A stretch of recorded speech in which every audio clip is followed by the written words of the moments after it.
بسم الله الحمد لله والصلاة والسلام على رسول الله وعلى آله وصحبه ومن والاه. Assalamu alaikum wa rahmatullahi wa barakatuh.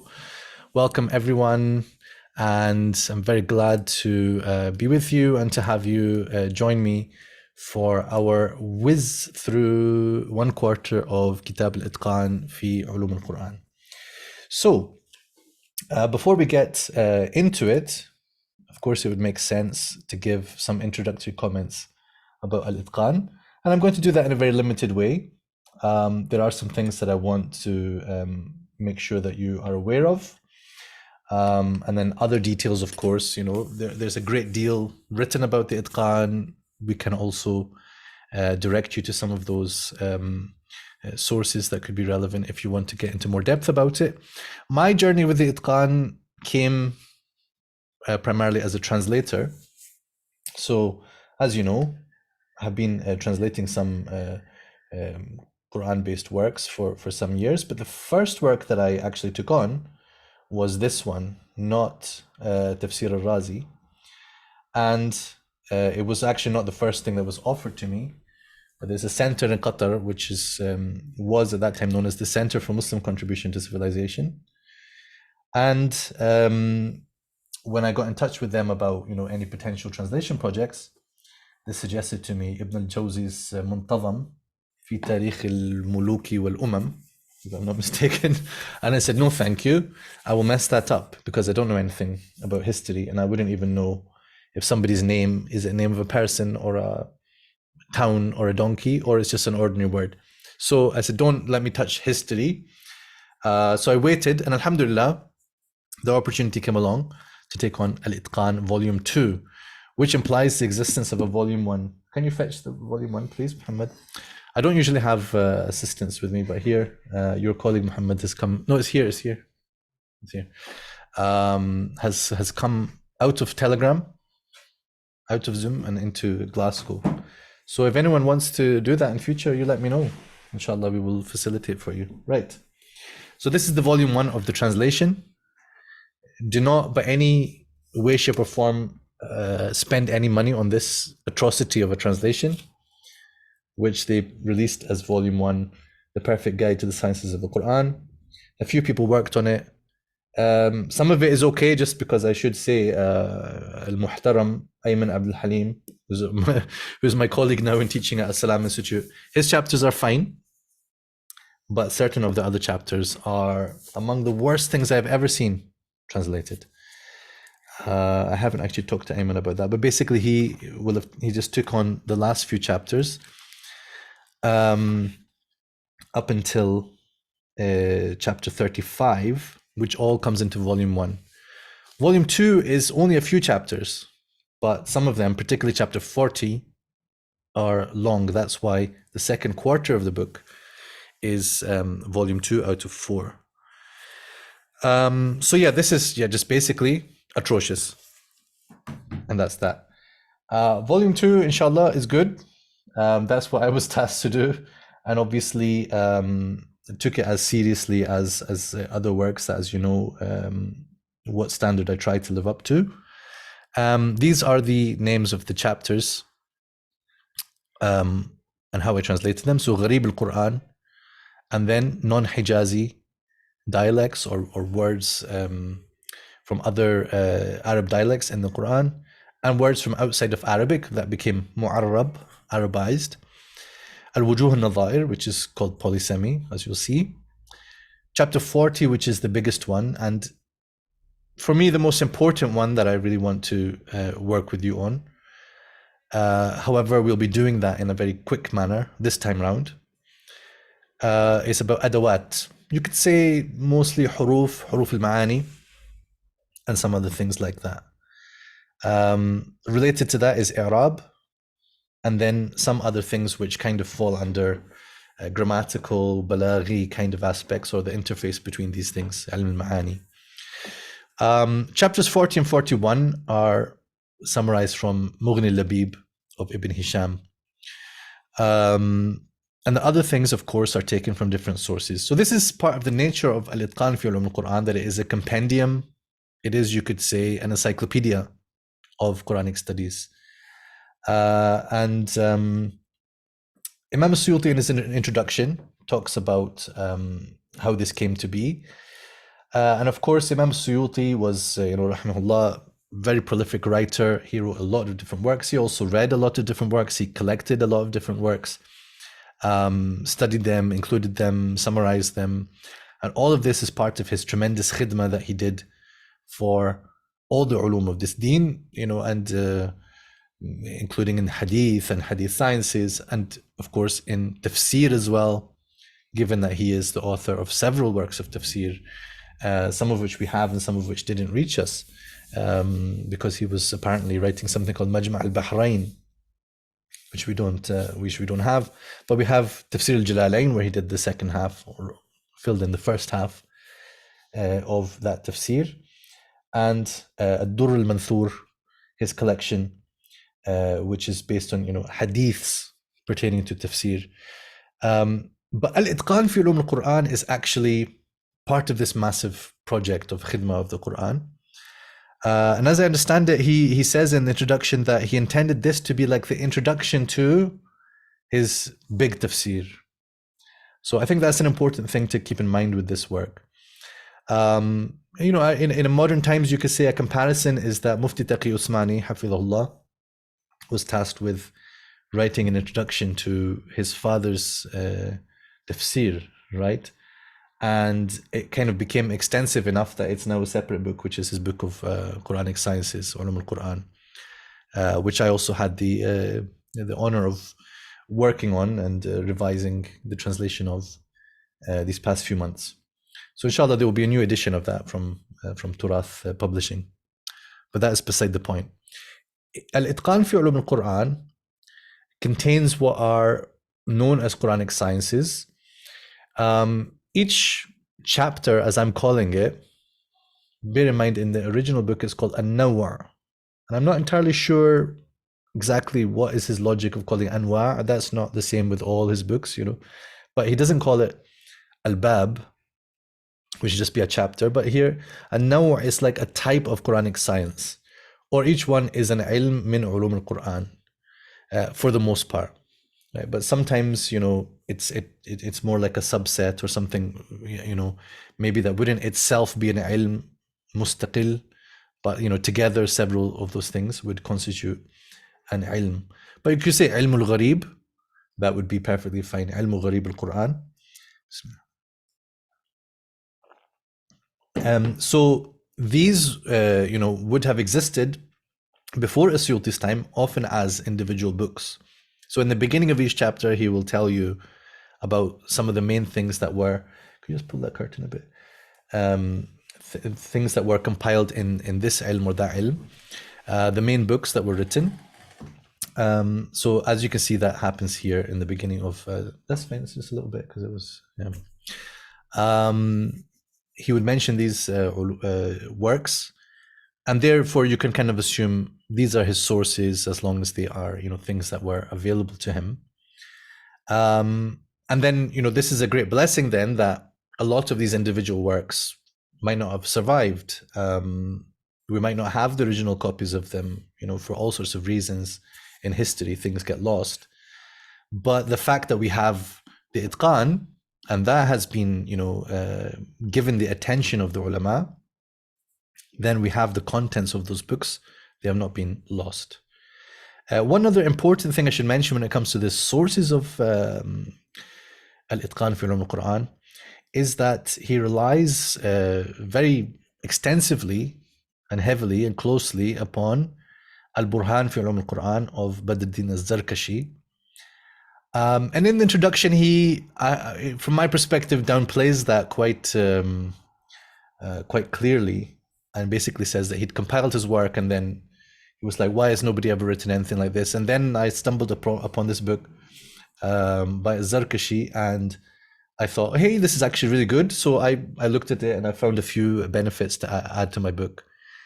When we look into it, it's kind of hard to sustain that narrative. We don't want to sort of be applying maybe certain standards to ta'leef and naql and so on, of those times, which nowadays we would call plagiarism. We don't want to say. And actually, Imam Suyuti had some conflicts with people in his time who accused him of plagiarism or of, they thought that he's not compiling anything serious. So he had these kind of disputes with people. When it comes to the Burhan, I don't know if that was a hot issue in his time, which he had to answer for. But later on, we have this book, which I mentioned here. I said he acknowledges his debt to Al-Burhan, although the extent of that is not made explicit in the pages of Al-Itqan. So he will rarely tell you that he's taking things from the Burhan, but sometimes whole chapters really are taken from the Burhan, and then he might add certain things, he might develop it, but the kernel of it comes from the Burhan. And that's important because then sometimes we have to recognize when analyzing this work that Imam Suyuti was not directly handling that source, but he was handling it via Al-Burhan. And sometimes that becomes clear. This book by Haydar, Ulum al-Qur'an Bayn al-Burhani wal-Itqan, it's not essential reading for everyone, but if you're like really interested in Al-Itqan itself, or the the development of Ulum al-Qur'an, then this book is a really fantastic analysis. And I think that the observations from that book are also kind of pointed out sometimes in the footnotes of the Mujamma' Malik Fahd edition. So this is a slightly bootleg copy of that edition, but it's still a physical copy, which I got from Egypt. This is undoubtedly the best edition of the Itqan. There are some lists that circulate online about what's the best edition of this or that, and sometimes they're very old lists. So the list that talks about the Itqan does not mention this, but undoubtedly this is the best edition. There's a great deal of khidmah to the text itself. There are very useful footnotes about sources and so on. Occasionally some less useful ones, criticizing the aqidah of the mu'allif, but that's something we can just take the rough with the smooth, as it were. So this is the one that you should get when you are trying to study this work, although there are many editions of Al-Itqan fi Ulum al-Qur'an. If you have questions about the book overall, you can mention them in the chat. But the other main thing that I want to say at this point is that what is the relationship between Ulum al-Qur'an and tafsir, right? Because my main interest when it comes to the Quran is the interpretation of the Quran. And other things, of course, are important for us to know. Like if we were to look through the anwa' of Ulum al-Quran, we would find things pertaining to the history of the Quran, its revelation. We would find things pertaining to the recitation of the Quran and the qira'at. We would find a variety of things, and some of those things have a direct bearing on interpretation and tafsir, and some of them don't. Maybe all of them have at least some relationship with tafsir, but certainly not all of them are directly pertinent to tafsir. However, the extent to which this work of Ulum al-Quran is actually relevant to tafsir needs to be really explored a lot better by our Muslim scholars. It's an effort that I try to contribute to in the work in my thesis. So as you know, I studied Tafsir al-Quran bil-Quran. As part of that, I asked the question, okay, where do we find the usul of tafsir? Where do we find an explanation of how tafsir is done? What are the processes? What are the rules? What are the standards? What are the checking mechanisms of tafsir? So you want to look for books called something fi usul al-tafsir, al-Iksir, I don't know. Fath al-Sittir fi usul al-tafsir, right? So the thing is, there's not that many books that have the word usul al-tafsir in the title. It hasn't really stood out as a clear ilm actually in our history. You might be surprised to know. But the materials that we need for usul al-tafsir are found in certain other places, sometimes in a great amount of depth. So one of them is Ulum al-Qur'an. One of them is usul al-fiqh, because usul al-fiqh, although it is kind of tailored towards the extraction of ahkam or the justification of ahkam fiqhiyya, amaliya, it is based on the analysis of adillah. Those adillah include kitab and sunnah. So insofar as they had to analyze how do we read kitab Allah and extract evidences, then usul al-fiqh contains a lot of very valuable information about how to interpret. But it will be somewhat limited to things that have some bearing on ahkam amaliya, right? So it might not be so useful for qasas al-Qur'an or ayat kawniya or what else?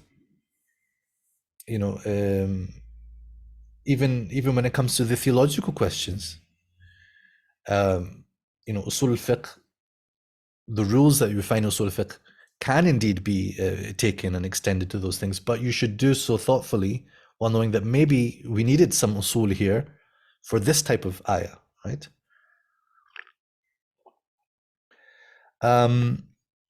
So we find also, for example, in the works of lugha and the works of balagha, the whole field of balagha was developed in order to answer the question, what makes the Quran mu'jiz? Right? So as you know, like the founder of ilm al-balagha essentially is Abdul Qahir Jurjani, and his works are Dala'il al-I'jaz and Asrar al-Balagha. And that's all about a kind of khidmah to the Quran by considering the ways to analyze the Quran and compare it with other literature, right? So the whole of the language is being looked at, but with the aim of understanding what makes the Quran so special, and at the same time how to appreciate the meanings of the Quran and extract the meanings of the Quran. So usul al-tafsir are found in some different places, and that needs to be brought together.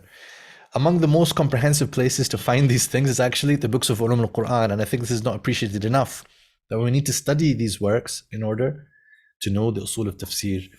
And in Al-Itqan fi Ulum al-Qur'an, you will find it not in one place, but sort of through the book, things of various levels of importance and relevance to tafsir. So when it comes to this set of chapters that we're looking at, yes, in a way, it's just so happens it's because what I was given to translate, but you know, by Allah's planning and His grace, they are also among the most important for tafsir, particularly, as I say, 39 onwards, let's say. The first few chapters, no, to be honest, I shouldn't downplay their importance, but they're important insofar as they bring up certain questions about lexical items, individual words, vocabulary of the Quran. They address those questions and provide some material that we can base these discussions on. Now, we could end up, you know, I could give a lecture about Gharib al-Quran, a lecture about al-Mu'arrab and so on, but I'm going to try and keep my commentary brief. I have a purpose to get through this book. I want to actually revise this translation. I already did that actually for chapter 36 or most of it now. So now it's basically I'm letting you see that while we listen to the reading of the book. I have this recording, which is not going to be so clear like Amr al-Busati's voice, I'm sorry to say. If you happen to find another audiobook of Al-Itqan, then send it our way, inshallah, so we can use it. Otherwise, we've got this one, and it's a little bit low quality, but I think it will still be helpful for us in order to maintain the pace that we wanted. And then the translation that you see on the screen is kind of doing the talking for me in terms of explaining things, but I might also pick up on some points Especially things that I wrote in the footnote, because the footnotes are essentially my commentary on top of the explanation which happens when you translate a book. Right, so a couple of questions came in. Are there any original... oh, please mute, Zafar. It sounds like you are frying something delicious, inshallah. Let me just get mute. Oh, yes. Okay. So, all right, a few questions. Let's take them in reverse then. When is it to be published? Khalas, you don't have, well, you can look out for it, but you got it now, right? So, but maybe next year, inshallah. It kind of depends who's going to publish it. But I'm trying to finish it now so that it can be published in the coming year, inshallah. What is the value of deciphering the usul al-tafsir?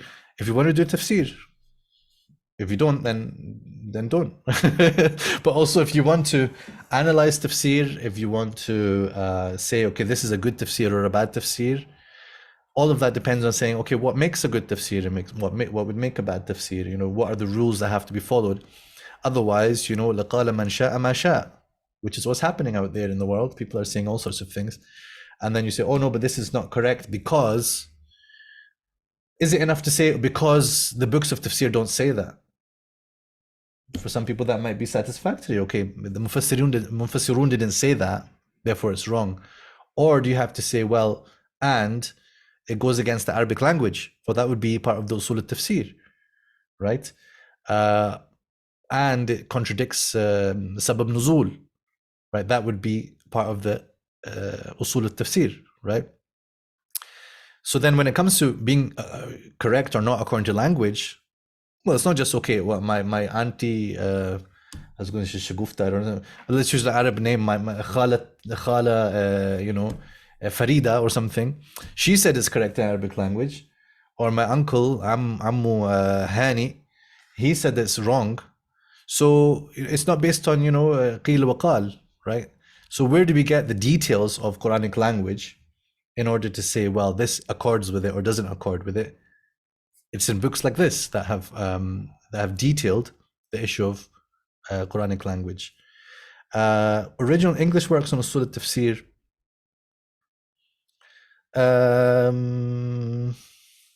Probably not.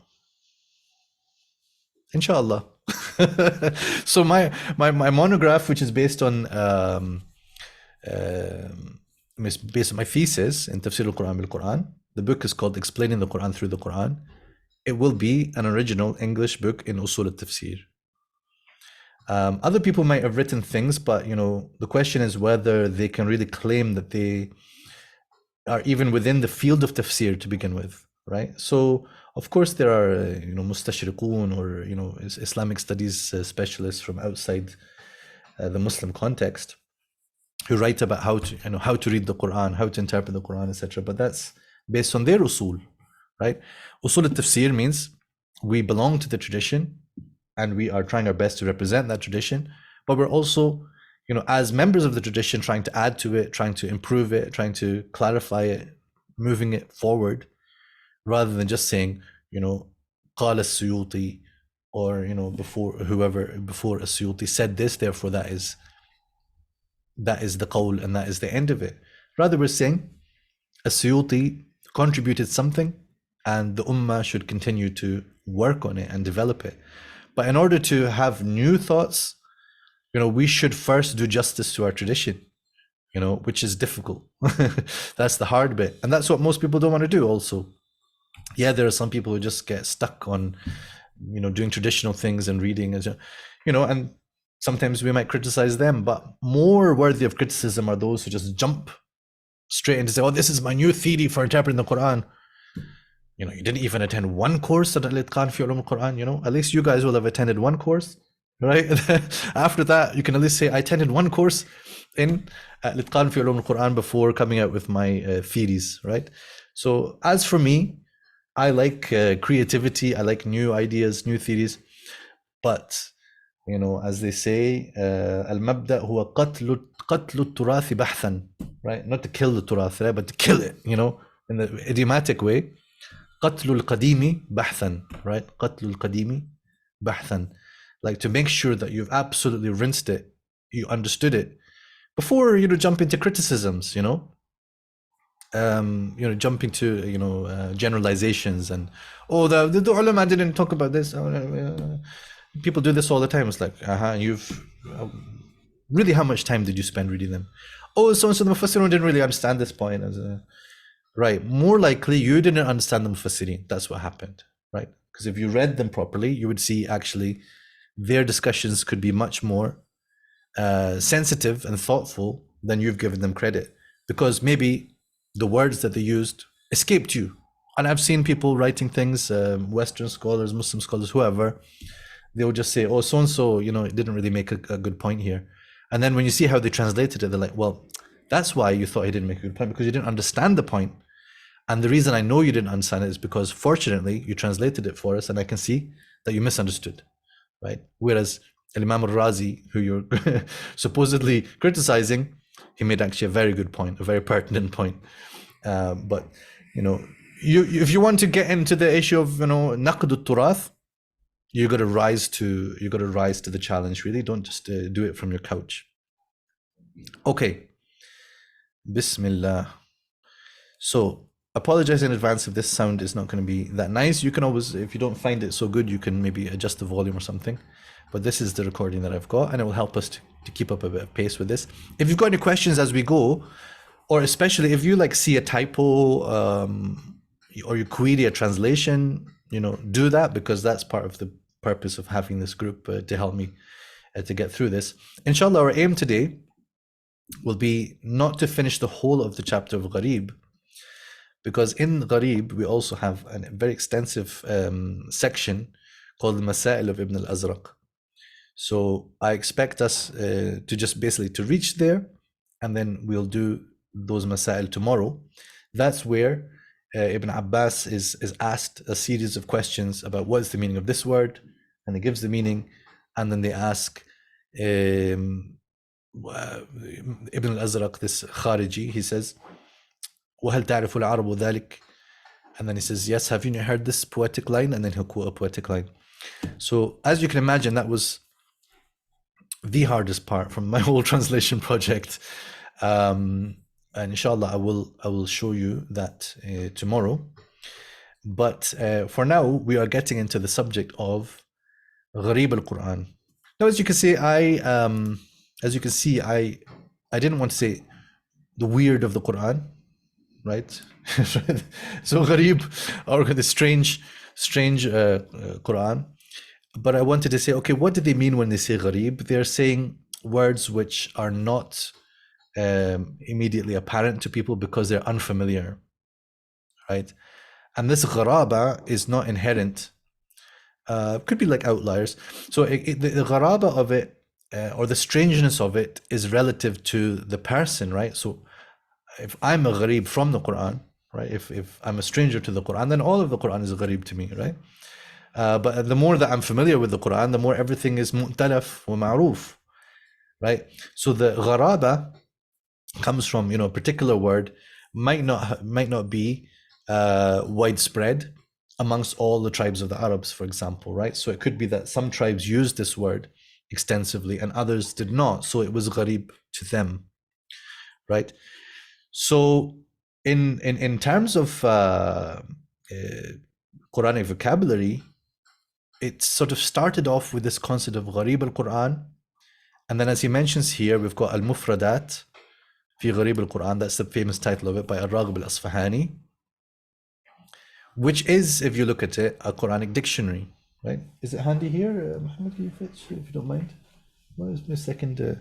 Maybe grab a couple of those, because he mentions Abu Hayyan. Let's see. Al-Muhim, we have Mufradat of Al-Raghib. So this is the you could almost say the umda of the bab, right? The mayor of the door. It is the most relied upon work in the genre. Okay, and we have another work which is kind of based off that by As-Samin al-Halabi. As-Samin al-Halabi is a student of Abu Hayyan, and he's got a book called Umdatul Huffaz. So he wanted his book to be seen as Umda, I suppose. There's Umdat al-Huffaz, Muhammad is grabbing. Just the barakah of holding it for a moment. Okay, so Al-Mufradat, it's, you should have a copy of Al-Mufradat fi Gharib al-Quran. Umdat al-Huffaz, I think mine is like 4 volumes. It's a good work. It kind of expands on Al-Mufradat. So Al-Mufradat already is a kind of more familiar word to us, I think, when you say like vocabulary items. Or when you're studying Arabic, you learn Mufradat and Tarakib and Uslub and Nahu and so on, right? But Al-Mufradat is lexical items, vocabulary items, and that's what's intended by Gharib. So later on, they started to include things that weren't necessarily strange. So even Al-Raghib's book is not necessarily all words that are difficult to understand. He's pretty much got everything in there, all Quranic vocabulary. So it would be strange, pardon the pun, for once did not intend it. It would be Gharib to think of all the Gharib as being Gharib in reality, right? We should understand that when they say Gharib al-Quran, it's just a way of saying vocabulary of the Quran, right? Okay, I keep promising to hit play. Bismillah. النوع السادس والثلاثون في معرفة غريبه، أفرده بالتصنيف خلائق لا يحصون، منهم أبو عبيدة وأبو عمر الزاهد وابن دريد، ومن أشهرها كتاب العزيزي، فقد أقام في تأليفه 15 سنة يحرره هو وشيخه أبو بكر بن الأنباري. ومن أحسنها المفردات للراغب، ولأبي حيان في ذلك تأليف مختصر في كراسين. قال ابن الصلاح: وحيث رأيت في كتاب التفسير قال أهل المعاني، فالمراد به مصنف الكتب في معاني القرآن العظيم كالزجاج والفراء والأخفش وابن الأنباري. انتهى. So these books as well, I mean, it's back there on the shelf. I'm sure, if I put it up in there, actually. We have, it's right at the top. You don't want to hurt yourself. We've got Ma'an al-Quran of al-Zajjaj. Before that, Ma'an al-Quran of al-Farra. Al-Farra is earlier than al-Zajjaj. Al-Akhfash also, I think, is earlier. So these works also we can access, but these are not so much in lexical items. This is more to do with the grammar, and also the qira'at, because all those discussions kind of really are very intertwined. The readings and the nahu are intertwined. وينبغي الاعتناء به، فقد أخرج البيهقي من حديث أبي هريرة مرفوعا: أعربوا القرآن والتمسوا غرائبه. هامش: أخرجه أبو يعلى والحاكم والبيهقي في الشعب، وأورده الهيثمي في المجمع، وقال: رواه أبو يعلى وفيه عبد الله بن سعيد ابن أبي سعيد المقبوري وهو متروك. I wasn't expecting هوامش. وأخرج مثله عمر وابن عمر وابن مسعود موقوفا. وأخرج من حديث ابن عمر مرفوعا: من قرأ القرآن فأعربه كان له بكل حرف 20 حسنة، ومن قرأه بغير إعراب كان له بكل حرف 10 حسنات. هامش: أخرجه البيهقي في الشعب، وفيه بقية بن الوليد وهو مدلس وقد عنعنه. المراد بإعرابه معرفة معاني ألفاظه، وليس المراد به الإعراب المصطلح عليه عند النحاة، وهو ما يقابل اللحن، لأن القراءة مع فقده ليست قراءة ولا ثواب فيها. So it's important when dealing with some of these reports from the early authorities not to misunderstand certain, sorry, I haven't moved this on. These hawamish, of course, are worthwhile to know about the takhrij of the mas'ala. Maybe not to read it aloud. But words like i'rab and lahn and gharaib, they could have different meanings. You really have to ponder as to like what were they saying here, and you might not really get to the answer, but you just have to consider from the context, what can I reconstruct from that based on what they were actually referring to, because they were not using the terms of later scholars, right? So al-Suyuti rahmatullah himself, he says that al-murad bi'irabihi ma'rifatu ma'ani al-fadhihi. That is not the usual thing that you understand from the word i'rab, right?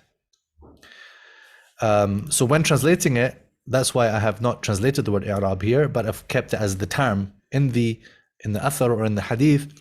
Whoever recites with i'rab and whoever recites without i'rab. He says it shouldn't be in contrast to error, lahan, because recitation without it is not recitation of Allah's divine reward.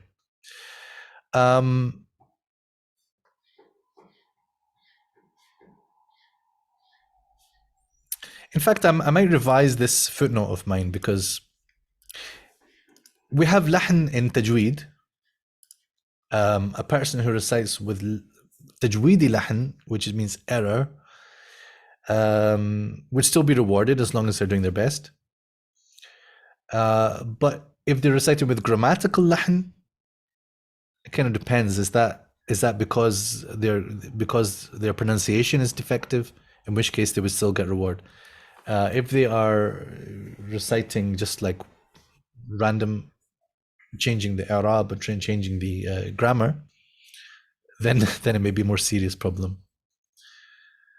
Okay. No, I think my footnote is fine, to be honest.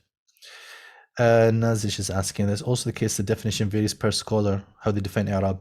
It might do. It might do, but that's not really the core of it, because there is a kind of settled understanding of i'rab. Later we have a chapter 41 about i'rab. There we'll understand what we are referring to. وعلى الخائض في ذلك التثبت والرجوع إلى كتب أهل الفن وعدم الخوض بالظن. فهذه الصحابة وهم العرب العرباء وأصحاب اللغة الفصحى ومن نزل القرآن عليهم وبلغتهم توقفوا في ألفاظ لم يعرفوا معناها فلم يقولوا فيها شيئا. فأخرج أبو عبيد في الفضائل عن إبراهيم التيمي أن أبا بكر الصديق سئل عن قوله وفاكهة وأبا، فقال: أي سماء تظلني أو أي أرض تقلني إن أنا قلت في كتاب الله ما لا أعلم. وأخرج عن أنس أن عمر بن الخطاب قرأ على منبر وفاكهة وأبا، فقال: هذه الفاكهة قد عرفناها فما الأب؟ ثم رجع إلى نفسه فقال: إن هذا هو الكلف يا عمر. وأخرج من طريق مجاهد عن ابن عباس قال: كنت لا أدري ما فاطر السماوات حتى أتاني أعرابيان يختصمان في بئر، فقال أحدهما: أنا فطرتها، يقول: أنا ابتدأتها. وأخرج ابن جرير عن سعيد بن جبير أنه سئل عن قوله وحنانا من لدنا، فقال: سألت عنها ابن عباس فلم يجب فيها شيئا. وأخرج من طريق عكرمة عن ابن عباس قال: لا والله ما أدري ما حنانا. وأخرج الفريابي حدثنا إسرائيل حدثنا سماك بن حرب عن عكرمة عن ابن عباس قال: كل القرآن أعلمه إلا 4: غسلين وحنانا ولأواه والرقيم. وأخرج ابن أبي حاتم عن قتادة قال: قال ابن عباس: ما كنت أدري ما قوله ربنا افتح بيننا وبين قومنا بالحق، حتى سمعت قول بنت ذي يز تعال أفاتحك تقول تعال أخاصمك. وأخرج من طريق مجاهد عن ابن عباس قال: ما أدري ما الغسلين ولكني أظنه الزقوم. Okay, just as an advice, don't feel pressured as well. Don't ever feel pressured to do an audiobook. If you're not sure how to read the book, you can leave that to somebody else. But if we can make use of this, we'll continue to make use of it. We just have to swallow swallow some frustration at some of the things, right? I mean, either that, or I will ask you as the students to read it, and then you probably prefer to have this slightly frustrated, also sounding like it's in a closet kind of recording. Right. So this is basically a set of narrations here. They're quite famous, right? If you don't know them, now you do. It's important to know them because they're the kind of thing that gets discussed at a certain time as to, basically how do we understand the relationship of the Sahaba with the Quran. So sometimes they're pulled out in order to show that sometimes the Sahaba didn't know the meaning of certain words, and that is something that we can cope with, right? But this, by the same token, we can say they show that for the most part, the Sahaba did understand the Quran, right? If there's only one word or two words or three words that some of them struggled with, then it suggests that for the most part, they found the language of the Quran very intuitive.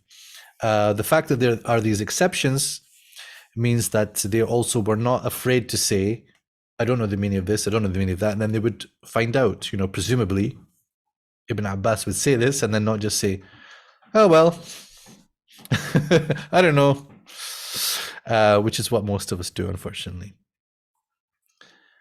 Right. So then he goes on to give us the best Gharib narrations that we have from Ibn Abbas in particular. فصل. معرفة هذا الفن أمر ضروري للمفسر كما سيأتي في شروط المفسر. قال في البرهان: ويحتاج الكاشف عن ذلك إلى معرفة علم اللغة أسماء وأفعالا وحروفا، فالحروف لقلتها تكلم النحاة على معانيها فيؤخذ ذلك من كتبهم، وأما الأسماء والأفعال فتؤخذ من كتب علم اللغة، وأكبرها كتاب ابن السيد، ومنها التهذيب للأزهري، والمحكم لابن سيدة، والجامع للقزاز، والصحاح للجوهري، والبارع للفارابي، ومجمع البحرين للصاغاني. ومن الموضوعات في الأفعال كتاب ابن القوطية وابن طريف والسرقسطي، ومن أجمعها كتاب ابن القطاع. So he's giving us dictionaries basically. So علم اللغة, lugha again depends on the context in which the word lugha is being deployed, right? So in this context, it is the constituent words of the language. So this is what we call lexicography. You could say lexicology maybe, but lexicography means the science of constructing the lexicon or constructing dictionaries. So the books of lexicology might be maybe slightly more accurate than saying of lexicography. But anyway, that's the science of dictionary making, you could say. The largest of this, Ibn Sayyid, and these are some of the kind of the source works and the core works from which other dictionaries are constructed. And then what did we have to say in the footnote? So apparently it shouldn't be al-Farabi, it should be al-Qali. So maybe I will apply the change in the translation. But it seems that the copy, al-Suyuti himself seems to have written al-Farabi, or all the copies seem to indicate that. But the author is not al-Farabi, the author is al-Qali.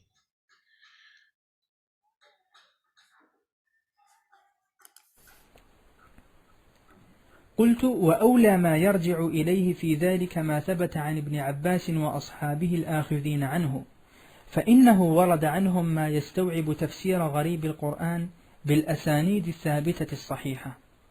وها أنا أسوق هنا ما ورد عن ذلك عن ابن عباس من طريق ابن أبي طلحة خاصة، فإنها من أصح الطرق عنه، وعليها اعتمد البخاري في صحيحه مرتبا على السور. سورة البقرة. So a couple of little phrasing things that I want to just point out to you. Earlier on when he says أنا فطرتها, I forgot to mention this. يقول أنا ابتدأتها. So sometimes where somebody says يقول, it is their way of saying يعني, right? And you will see that frequently in the Tafsir of At-Tabari. هذه فائدة. And the other thing I was going to point out is the qultu aspect. So qultu is a very common thing in this work in particular and other works. And usually it happens because there's certain things being quoted from before, but that's not, this is not necessarily a quote. It could well be Yes, I mean, he's taken that from Az-Zarkashi, sorry, not Zamakhshari. He's taken this from Az-Zarkashi, as he actually mentions here. So then qultu is al-Suyuti saying, in addition to what he mentioned, I will say that. So it's an end of a quote. So that helps me as a translator to know, put an end quote here because of qultu. You don't then have to translate the word qultu. You can if you feel like it adds something to, you know, or also the grandeur aspect of it. But if I had just said the most worthy of reference, that would have been fine. It's just that here I felt it does add something, which is he wants to say, here's something from me in addition to what you just heard. قال ابن أبي حاتم حدثنا أبي حاء وقال ابن جرير حدثنا المثنى قال حدثنا أبو صالح عبد الله بن صالح حدثني معاوية بن صالح عن علي بن أبي طلحة عن ابن عباس في قوله تعالى لا يؤمنون قال يصدقون لا يؤمنون لا يصدقون يعمهون يتمادون مطهرة من القذر والأذى الخاشعين المصدقين بما أنزل الله وفي ذلكم بلاء نعمة وفومها. Okay, so that's a tricky part. We'll come to it in a second. Now, this presented a conundrum to me as a translator. What am I doing here? Right? Because if you're going to translate yu'minun, although he got confused here as he was reading it, what to read, because yu'minun, yusaddiqun. And in some places, of course, la yu'minun, la yusaddiqun. I don't know why he got into la yu'minun anyway. There's no la here in our copy, certainly. But anyway, if yu'minun means yusaddiqun, yu'minun means what? Believe. And yusaddiqun means what? Believe. So am I going to say Allah said believe and it means believe? Or do I do what some translators would be tempted to do, samahumullah, and create an artificial distinction? Believe means affirm. Wonder means persist. Purified means cleansed, right? This would be absurd. Because the point is, and here's, I've mentioned it here, look, it's interesting that later on in this book, there's going to be a whole thing about, there's no synonyms in the Quran. And certainly there are people who take this position that there's no taraduf haqiqi, there's no two words in the Quran which mean the same thing, right? But we have the word yu'minun in the Quran and we have the word yusaddiqun in the Quran. We have ya'mahun and do we have yatamadun? We have something like this. Mutahhara, okay, khashi'een. We have bala and we have ni'ma, if we were to take the word ni'ma. So the point is Ibn Abbas here telling us that yu'minun equals yusaddiqun? If so, then there are synonyms in the Quran. Is he telling us that the word yu'minun is like yusaddiqun ala wajh al-taqrib? That may well be the case. In which case, we should just recognize that this is a tafsir taqribi. It is not an exact match, an exact correspondence between the mufassar and the mufassir. That is the word, al-kalima al-mufassara wal-kalima al-mufassira. That there would be a distinction between them in some way, but they are close enough that by telling you the second word, I am helping you to understand the Quranic word. So this situation applies, across the board in any tafsir which explains one word with another word. And let me just open another door for you here in thought process. If it's valid to explain one word with another Arabic word, is it valid to explain an Arabic word with a non-Arabic word? So if you said to me, what is the meaning of yu'minun? And I said to believe, is that any more problematic than someone saying, what is the meaning of yu'minun? Yusaddiqun. Is it possible even that the word believe might be closer to the original word than the word yusaddiqun the explanatory Arabic word that is to the original Arabic word. Conceptually, it is possible. So this is for those who have a problem with the idea of translation to think about. Like if it's valid to give an Arabic gloss with another word which is not the same as the original word, then why not give a word from another language, which is what translation is? Question: إذا افترقت اجتمعت وإذا اجتمعت افترقت. I mean, so this can be relevant, but here, like, they're not. There's no ijtima here, right? So it could be that if يؤمنون لا يؤمنون ولا يصدقون in an ayah, if it came together like that, we would say, well, these words are now together, so we want to have a different meaning between the two of them. ولا يلزم, by the way, because what's wrong with just saying they mean the same and there's ta'keed? Is there anything terribly wrong about ta'keed?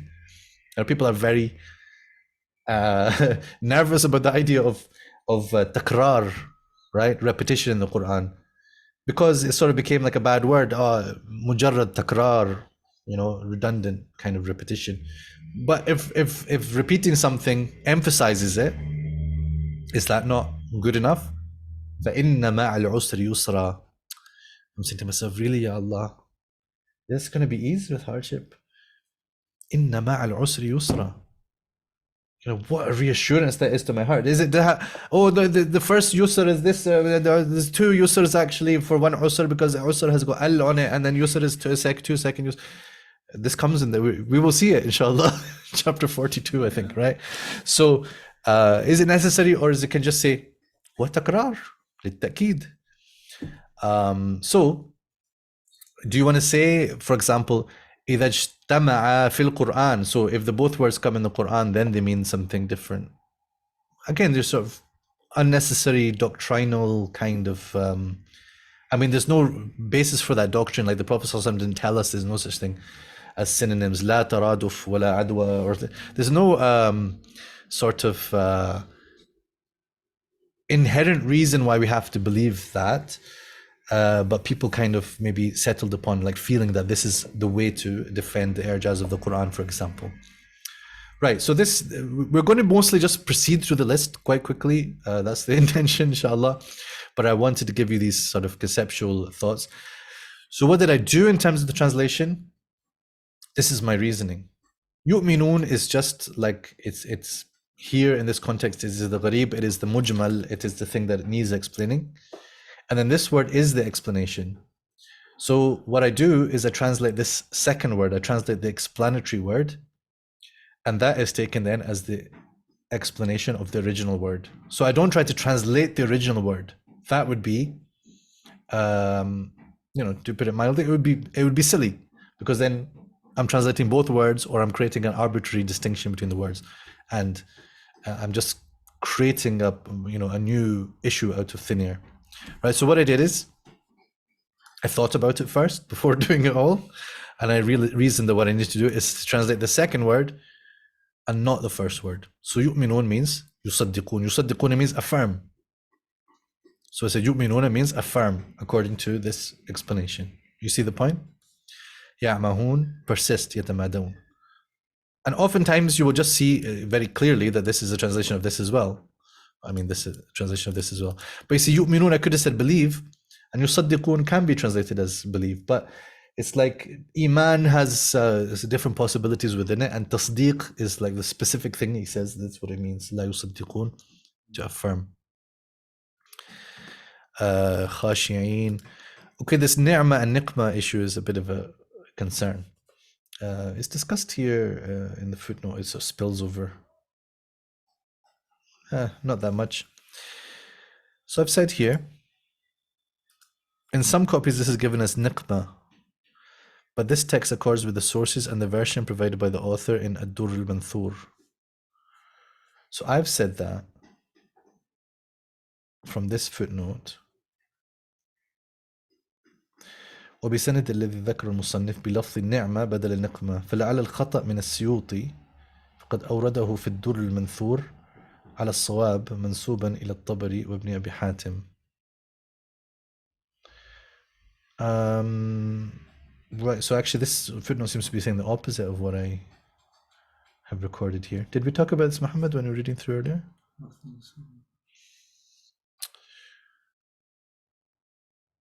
So here it kind of indicates that Suyuti has the sawab in ad-dur al-manthur, but they consider the sawab to be this, the niqmah. We must have spoken about it actually if it's different. وابن أبي حاتم السند الذي ذكر المصنف في لفظ النعمة بدل نقمة.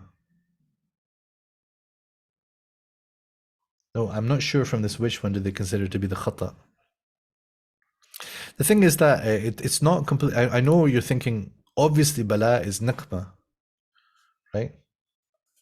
I'm not a mind reader, but you know, am I right? You were thinking bala is niqmah, it's not ni'mah. But actually there is a discussion around this. وَفِي ذَلِكُمْ بَلَاءٌ مِّن رَبِّكُمْ عَظِيمٌ. That the ni'mah, you know, it refers to the ni'mah of saving them from Ali Fir'aun. Right. So I'll have to I'll check ad-dur al-manthur and so on. Spend a bit of time on that, inshallah, to finalize whatever it's in here. حنطة إلا أماني أحاديث قلوبنا غلف في غطاء ما ننسخ نبدل أو ننسها نتركها فلا نبدلها مثابة. So the person who's reading now is reading from a Hafs-normative copy. You know Hafs-normativity? If you follow me in my weird things here and there, you know Hafs-normativity. Hafs-normativity is where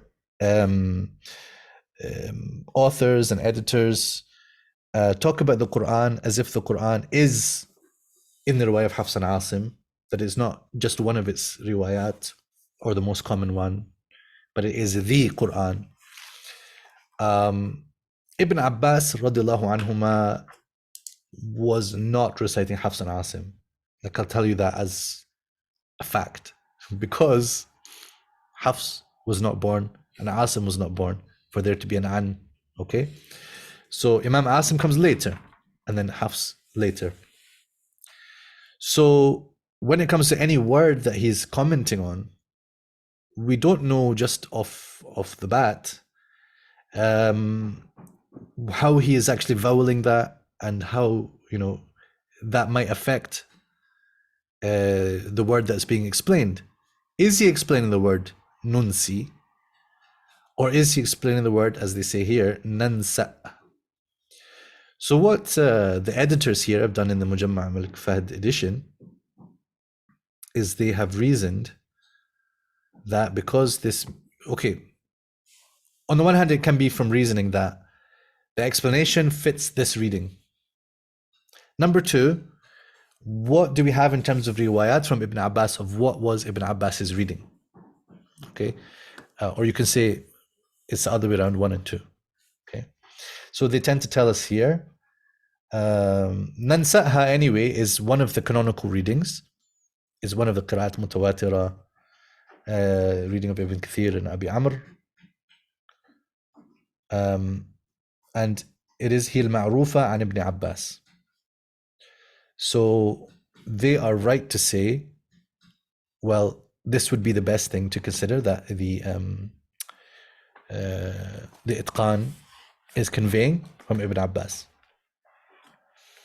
As for how did al-Suyuti write it, that's another question, a relevant question, but we're trusting here the editors in the MMF, Mujamma' Malik Fahd edition, that they, you know, did their duty to the manuscripts of al-Suyuti and to the sources that he's drawing from, right?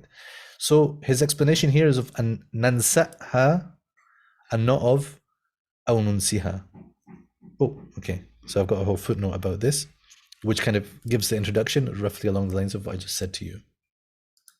يثوبون إليه ثم يرجعون حنيفا حاجا شطره نحوه فلا جناح فلا حرج خطوات الشيطان عمله وما أهل به لغير الله ذبح للطواغيت وابن السبيل الضيف الذي ينزل بالمسلمين إن ترك خيرا مالا جنفا إثما حدود الله طاعة الله، لا تكون فتنة شرك، فمن فرض أحرم، قل العفو ما لا يتبين في أحوالكم، لأعنتكم لأحرجكم وضيق عليكم، ما لم تمسوهن أو تفرضوا، المس الجماع، والفريضة الصداق، فيه سكينة رحمة، سنة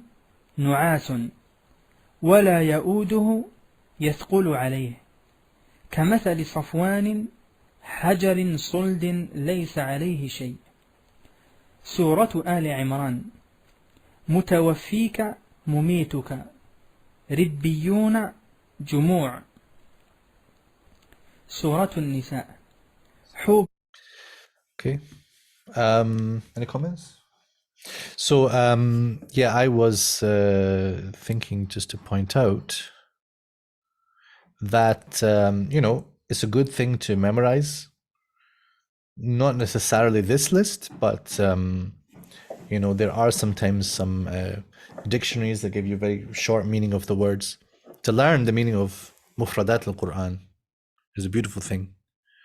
I think I once had an aspiration to memorize Mufradat of al-Raghib, or at least I was going to study them closely and then memorize another shorter book that I have. Could you grab the orange one, please, Muhammad, next to where you got that Mufradat from? There's one, I will tell you, I think this one actually exists in PDF. So I will say, like, if any of you has a greater himma than me and does it, I will buy you a big box of chocolates, right? And it's called Al-Mu'jam Al-Wajiz لألفاظ القرآن الكريم by Dr. Nabil Abd Salam Haroun, right? It's really nice and just like sort of contextual, and just a great thing. Like if somebody asks you for a meaning of a word and you just, instead of saying, well, it's kind of like, this and that, or just you give the translation, which you can do. But if they say to you, what is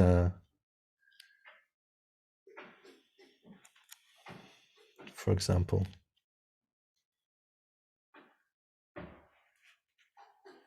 عصف حطام التبن ودقاقه وذو العصف ما له قشر أو تبن وعصفا شدة هبوب وريح عاصف شديدة الهبوب.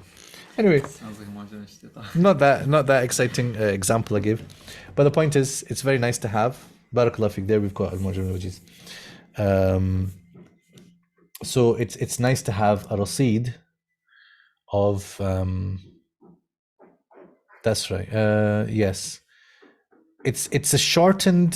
It's like the khulasa of this bigger Mu'jam Fahras that they've done. So it's the short version, 703 pages. Really, mine isn't. It sounds like they've got the whole Mu'jam. I think this is a different Mu'jam al-Wajiz. It doesn't say on it Al-Fadl Quran Nazish. I don't think it's the right one. Al-Mu'jam al-Wajiz li Al-Fadl Quran al-Karim. Right, so memorizing something like this would be one hell of a flex.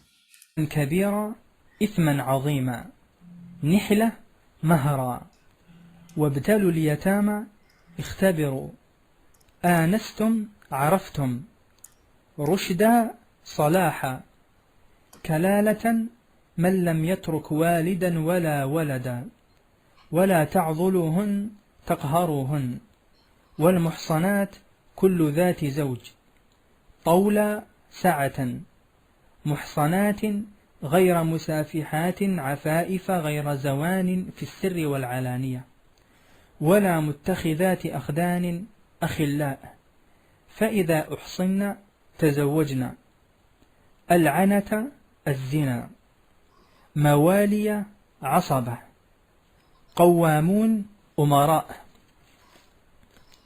قانتات مطيعات والجار ذي القربى الذي بينك وبينه قرابة، والجار الجنب الذي ليس بينك وبينه قرابة.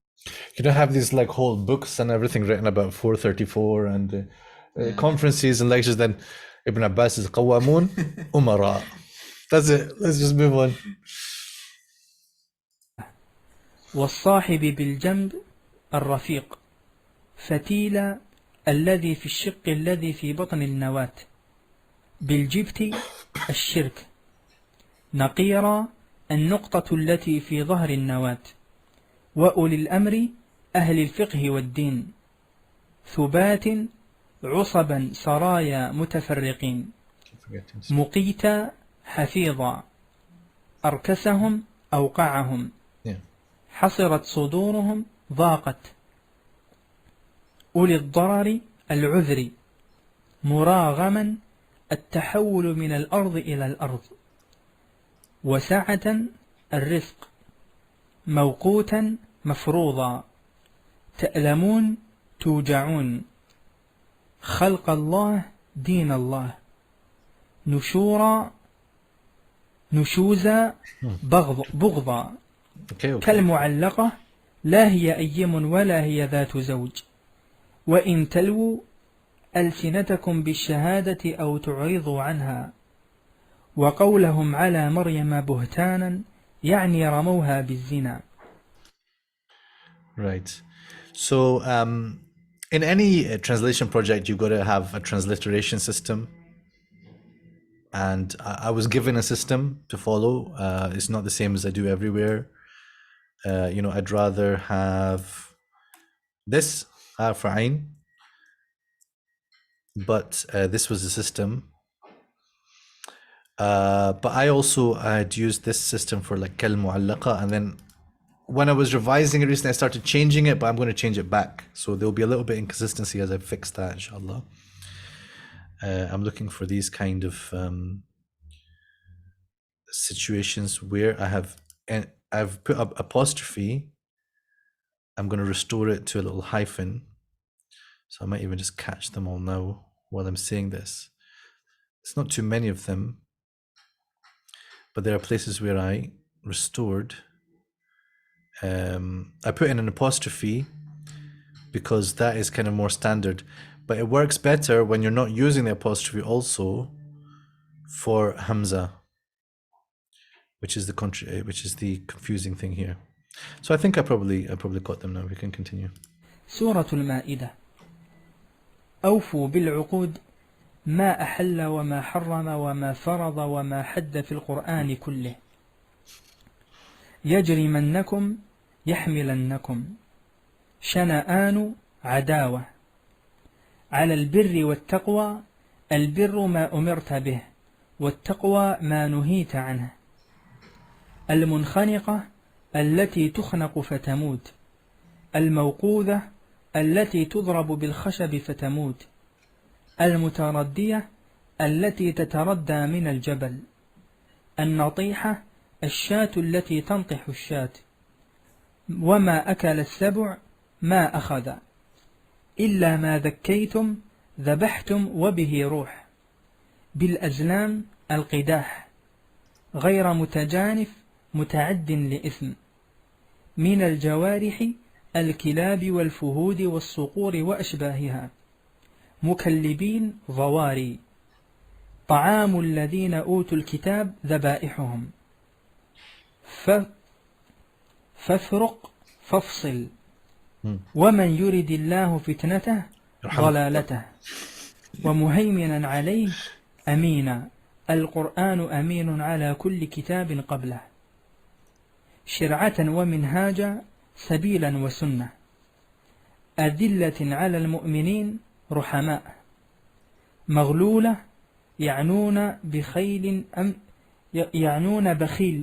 بخيل أمسك ما عنده، تعالى الله عن ذلك، البحيرة الناقة التي إذا أنتجت 5 أبطن نظروا إلى الخامس، فإن كان ذكرا ذبحوه فأكله الرجال، وإن كانت أنثى جدعوا آذانها، وأما السائبة فكانوا يسيبون من أنعامهم لآلهتهم لا يركبون لها ظهرا، ولا يحلبون لها لبنا ولا يجزون لها وبرا ولا يحملون عليها شيئا. وأما الوصيلة فالشاة إذا نتجت 7 أبطن نظر السابع، فإن كان ذكرا أو أنثى وهو ميت اشترك فيه الرجال والنساء، وإن كانت أنثى وذكرا في بطن استحيوها وقالوا وصلته أخته فحرمته علينا. وأما الحام فالفحل من الإبل إذا ولد لولده قالوا حمى هذا ظهره، فلا يحملون عليه شيئا ولا يجزون له وبرا ولا يمنعونه من حمى رعي ولا من حوض يشرب منه، وإن كان الحوض لغير صاحبه. Okay. I was just reminded of something there when I saw this, what did we say for طعام الذين أوتوا الكتاب? The slaughtered meat, the ذبائح. Right, so look at this is sensible translation. Sometimes people call it the slaughtering or the slaughterings. So there was a certain, I won't say the name of the person who wrote a tweet, and then Twitter locked their account. And then he said, why has Twitter locked my account? They misunderstand what I'm saying here. He said, Twitter has locked my account over a tweet I was asked about the ruling on eating the meat in KFC and other restaurants in the West, as whether it is halal meat or not. I responded by saying, quote, the slaughtering of Jews and Christians is halal. This person is being serious by them. I responded by saying, the slaughtering of Jews and Christians is halal. Anyone would understand that the slaughtering of the Jews, Christians, and Muslims is halal, and not that killing them is halal. And from the frying pan into the fire, into the fryer. Ya Latif. This is pure comedy to me, but it wasn't even supposed to be. I said, someone told him that slaughterings is a passive participle like offerings. In fact, the passive participle is masluter. This was just a joke. I said he should write to, it was Jack at that time who was in charge of Twitter, but now it's Elon. You should have to explain, I was using the masdar in idafa to the fa'il, not the maf'ul. That should clear it up. Okay, this is how I pass my time, man. It's just like, you have to find some amusement in life. The slaughtering of the Jews and Christians is halal. The slaughtered meat. That's what's intended, right? Surah Al-An'am, speaking of slaughtering. It's like ذبح المرأة يجوز في العيد or something. يجوز ذبح المرأة في العيد. Oh my God. سورة الأنعام مدرارا يتبع بعضها بعضا ينأون يتباعدون فلما نسوا تركوا مبلسون آيسون يصطفون يعدلون يدعون يعبدون جرحتم كسبتم من الإثم يفرطون يضيعون شيعا أهواء مختلفة لكل نبأ مستقر حقيقة أن تبسل تفضح باسطوا أيديهم البسط الضرب فالق الإصباح ضوء الشمس بالنهر وضوء القمر بالليل حسبان عدد الأيام والشهور والسنين قنوان دانية قصار النخل اللاصقة عروقها بالأرض وخرقوا له تخرصوا له قبل معاينة ميتا فأحييناه ضالا فهديناه على مكانتكم ناحيتكم وحرث حجر حرام حمولة الإبل والخيل والبغال والحمير وكل شيء يحمل عليه وفرش الغنم مسفوحا مهراقا ما حملت ظهورهما ما علق بها من الشحم الحوايا المبعر من إملاق الفقر عن دراستهم عن تلاوتهم وصدف عنها أعرض. سورة الأعراف مذءوما ملوما وريشا مالا حثيثا سريعا. So here's an example where The editors here indicate that he was probably explaining the word riyashan, and that is based on the fact that this is the qira'ah which is attributed to Ibn Abbas. So it could well be that rishan can be explained as mal, perhaps. But just giving you the kind of the problem statement for when you're looking into tafsirs. When you see that, such Ibn Abbas explains such and such in this way, are you sure he was explaining the word rish? Right, because rish means mal, for example. I'm not saying that it doesn't. What I'm saying is, if you were to rely on Ibn Abbas saying it means mal, what if he wasn't explaining the word rish to begin with? He was explaining the word riyash. So this is one of the problems I think that is overlooked a lot of the time in tafsir bil ma'thur, is that we don't necessarily have the exact knowledge of what words they were explaining, right? So their explanation might apply to one of the qira'at and it doesn't apply to the other. So here they said riyashan, so I've followed them in the translation, but I put this asterisk to say, well, riyash is not one of the canonical readings of the Quran. Whereas I don't put the asterisk if the reading is one of the 7 or one of the 10 qira'at, then no problem.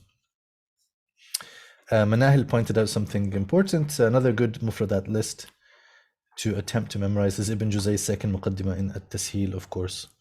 We should always give props to Ibn Juzay. Words are organized by letter, not surah. Yes, good suggestion. And you have the translation also.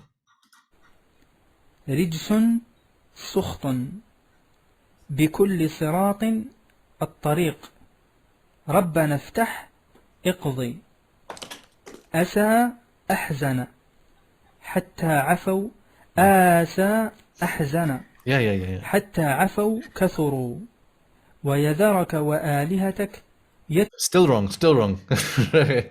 You went back, you did the istidrak, but you still got it wrong the second time also. آسى كيف آسى كيف أحزن. Right. That's what way is in the ayah. عبادتك الطوفان المطر متبر خسران أسف الأسف الحزين إن هي إلا فتنتك إن هو إلا عذابك وعزروه حموه ووقروه ذرأنا خلقنا فانبجست انفجرت وإذ نتقنا الجبل رفعناه كأنك حفي عنها لطيف بها مسهم طائف الطائف اللمة لولا اجتبيتها لولا أحدثتها لولا تلقنتها فأنشأتها. So there was a little bit of ittirab in the text here. So this is how I've in the end understood the way it's supposed to be structured. أحدثتها, or alternatively to receive, تلقيت. So أنشأت doesn't belong to the first few. And that wasn't just from me. I think this it says so. Some copies have تلقنت, that's what we just heard, with similar meaning. See At-Tabari Jam al-Ban in which his opinions are attributed to Ibn Abbas with another chain treated as two separate opinions. It appears the latter phrase فَأَنْشَأْتَهَا belongs to the former, not the latter as presented here. أحدثت وأنشأت, not تلقيت وأنشأت. تلقيت فأنشأت doesn't really make sense. So I haven't actually moved it into its correct place according to what I see it, but I've just indicated the problem.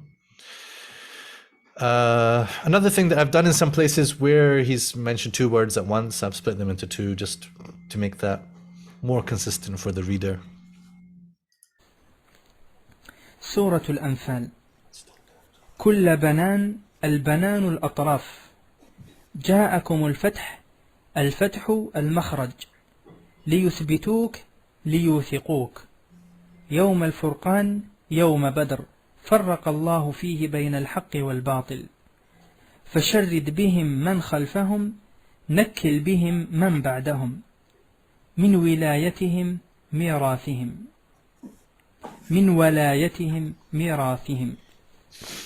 سورة التوبة. يضاهئون يشبهون كافة جميعا ليواطئوا يشبهوا ولا تفتني لا تحرجني. ماشي. إحدى الحسنيين فتح أو شهادة أو مغارات الغيران في الجبل مدخلا السرب هو أذن يسمع من كل. I checked that موضع because we said maybe there's two قراءات. Well, walaya is the jumhur, right? Yeah, and wilaya is the reading of Hamza. Just FYI. What did we write here? Wilaya. Now why have I written wilaya? Probably for no reason. So I'll fix that. So it was helpful that he messed up because then يعني نبهني على خطئي أنا. أحد لله في واغلظ عليهم إذ أذهب الرفق عنهم وصلوات الرسول استغفاره سكن لهم رحمة لهم ريبة في قلوبهم شك في قلوبهم إلا أن تقطع قلوبهم يعني الموت الأواه المؤمن التواب منهم طائفة عصبة. سورة يونس. عصبة طائفة عصبة. I mean, I guess you could have thought as عصبة, yeah. But they've very clear in vowelling here. They're pretty sure it should be read as عصبة. Did you know that the word salutations comes from salawat? Yeah, salawatations. It doesn't, but it should. أن لهم قدم صدق سبق لهم السعادة في الذكر الأول ولا أدراكم به أعلمكم به ترهقهم تغشاهم من عاصم من مانع إذ تفيضون فيه. So I don't know why I've got تغشاهم.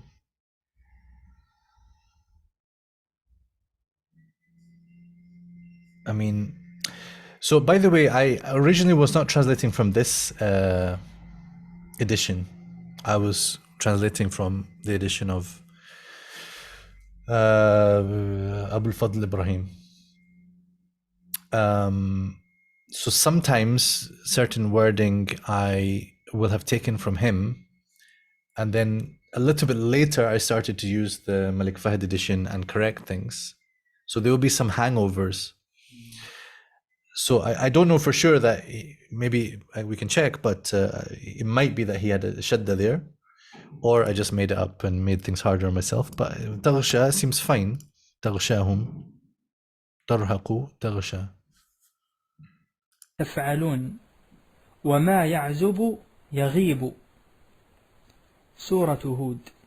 يثنون يكنون حين يستغشون ثيابهم يغطون رؤوسهم لا جرم بلى أخبتوا خافوا فار التنور نبع أقلعي اسكني كأن لم يغنوا يعيشوا حنيذ نضيج سيء بهم ساء ظنا بقومه ضاق بهم ذرعا بأضيافه عصيب شديد يهرعون إليه يسرعون بقطع بسواد مسومة معلمة. We were looking into the word yuhra'un today because it comes up in some of the Masail of Ibn al-Azraq, and was revising the translation there. So it's interesting because I didn't notice before today. It just didn't occur to me. I didn't notice that yuhra'un is, as you can see, kind of mabni lil maf'ul, right? Or say mabni lil mashhul. Yuhra'una, they are, the ihra' is done to them. So when I looked into the tafsir of that to see like how does the word yuhra'un mean to hurry and not yuhri'un, they said it's like when you've got a crowd of people and they're kind of hurrying each other, right? So sort of I suppose it wouldn't fit too well if it was one person hurrying to say yuhra'u. That's my extrapolation from what I read. على مكانتكم ناحيتكم إن أخذه أليم موجع زفير صوت شديد شهيق صوت ضعيف غير مجذوذ غير منقطع ولا تركنوا. What were you pointing? Oh yeah, I just noticed that I've written majjuj. Some of our, let's say, Bengali brothers and others, they sometimes miss with za and ja becomes like. So I was somewhere in that mood.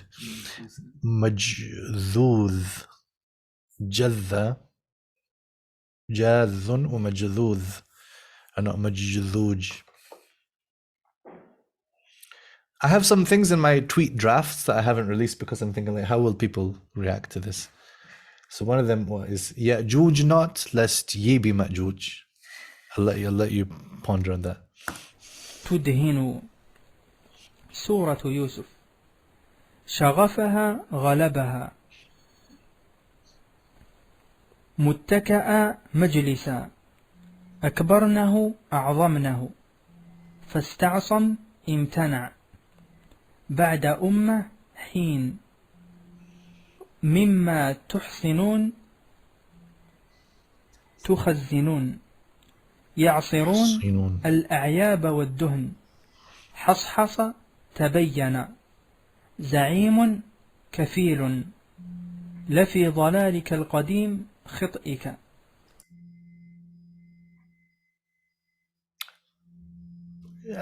I don't see a reason to say خطئك, but I suppose it's all right as well. I should say, you see that I'm finding errors now, and I've read this more than once. But like this is the process. You got to keep going through. You got to put different sets of eyes on it. I should also give credit in terms of revising this to the original reviewer, who is Professor Alexander Knish of the University of Michigan.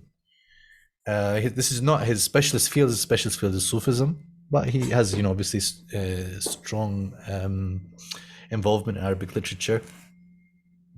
So when I was assigned this project, I was assigned a reviewer to whom I would send my drafts, and I would receive his comments and suggestions. And he was very, as well, gentle and kind about framing what he was saying as suggestions. But he definitely helped me to catch some khit'in, some basically, very howlers of error sometimes, and give me the confidence also to continue. So I would say,